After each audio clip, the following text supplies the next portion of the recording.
And when it goes beyond a certain point, that you get totally possessed by your own thought. Almost 90% of the human suffering is in just this. It's my wish and my blessing that you must get out of the prison of your own mind and know the beauty of creation.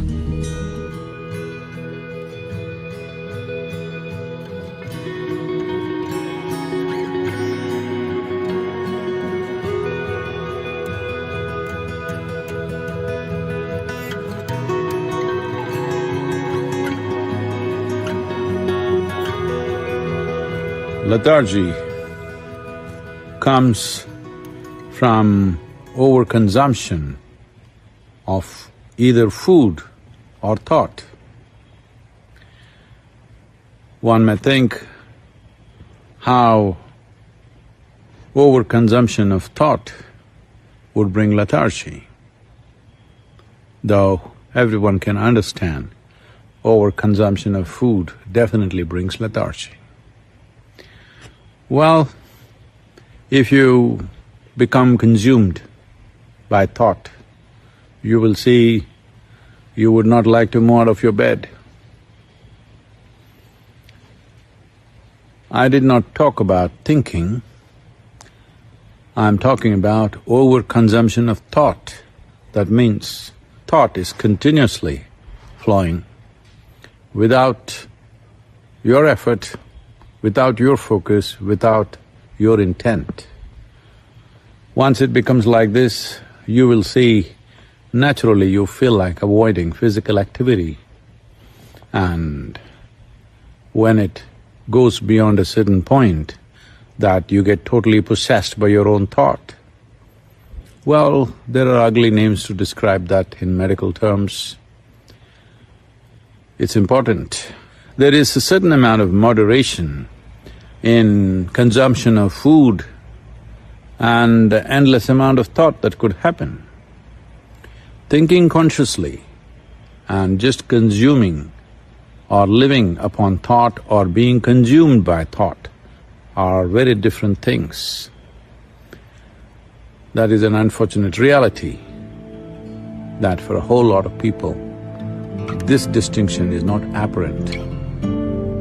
And the price that humanity is paying for that is not a fair price.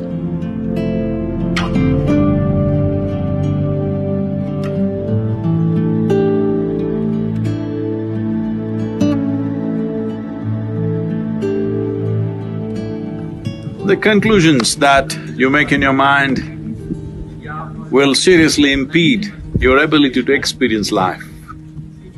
The stronger your conclusions are, the more you get identified with it, the more the psychological reality that you have seems like existential.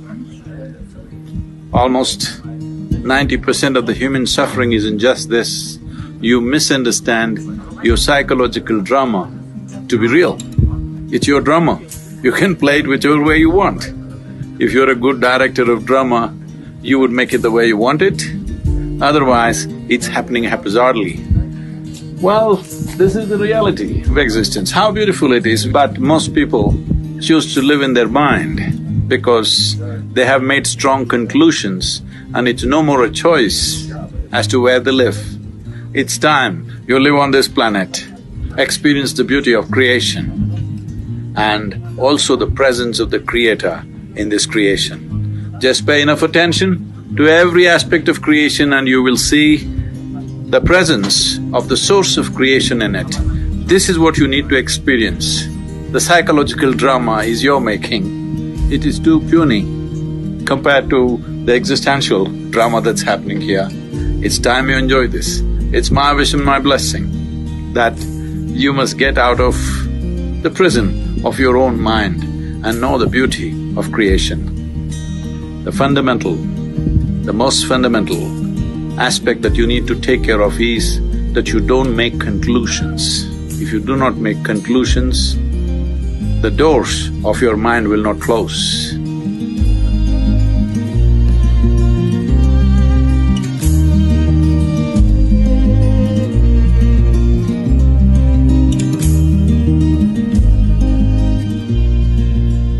If you apply only your intellect, ignoring other aspects of your intelligence, you will get confused about every little thing in life. Because intellect is a cutting instrument, it's like a knife. If you want to dissect, it's a good instrument. But if you try to sew with a knife, you will be left in tatters. Well, that is what most human beings are experiencing right now, that they are using a cutting instrument to stitch, to put things together. Well, the more effort that you make, the more into bits and pieces human beings will become within themselves. There was a time they divided the world, then they divided more and more. You have seen this, there was a time people could live together. There were families in India where there were 400, 600 people in one family living in one house. Then slowly it became just parents and children and grandchildren. Now grandparents became a little bit of a problem, so we send them elsewhere. Now children become a problem, we send them elsewhere. And slowly husband and wife are living in separate houses, meeting on weekends. Not just that, within yourself you split yourself into many people by cutting yourself into pieces, because this is the process of dissection. If you use only your intellect for every dimension of life, this is where you will get. One day you will get schizophrenic. Yes. So it's important the other dimensions of intelligence come alive within you. Without those dimensions of intelligence being alive, your heart wouldn't beat, your liver wouldn't function, your kidney wouldn't function, all this wouldn't happen. This is not done by your intellect. So there are dimensions of intelligence within you which must be explored and brought alive into your conscious nature.